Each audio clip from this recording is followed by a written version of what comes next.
నాలుకను జాగ్రత్తగా కాపాడుకోవాలండి.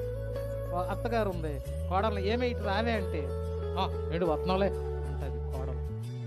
అదే అత్తగారు, అమ్మ ఇటు రా అమ్మ అన్నది, వస్తున్నాను అత్తయ్య అంటది కోడలు.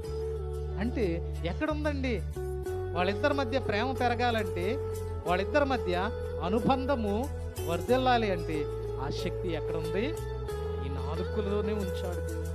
నీ కోడలు నిన్ను ప్రేమించట్లేదంటే నీ మాట విధానం తనకి నచ్చటం లేదు. నీ అత్తగారు నిన్ను ప్రేమించట్లేదంటే నీ మాట విధానం తనకి నచ్చట్లేదు. నీ భర్త నిన్ను ప్రేమించట్లేదంటే నీవు మాట్లాడే విధానం తనకి నచ్చట్లేదు.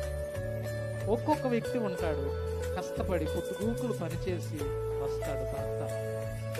రాగానే భార్య ప్రేమతో అయ్యా కాళ్ళు కడుక్కోండి అని చెప్పి కొంచెం ఎదురు మంచినీళ్ళు తీసుకెళ్ళి ఇచ్చింది అనుకోండి, తాగి అనుకుంటాడు నా భర్తకు నేనంటే ఇంత ప్రేమ. ఎక్కడి నుండి వచ్చింది ఆ ప్రేమ? ఎలా వచ్చింది? నేను మాట్లాడే విధానం.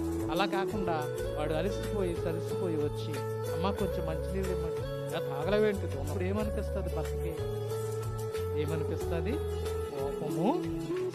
అంటే నిన్ను నీ భర్త ప్రేమించాలన్నా, నీ ఇరుగు పొరుగు వారు ప్రేమించాలన్నా, సంఘములో నీకు ఒక మంచి పేరు కావాలి అన్నా, నాలుకలోనే ఆ శక్తి ఉంది. నీవు మంచి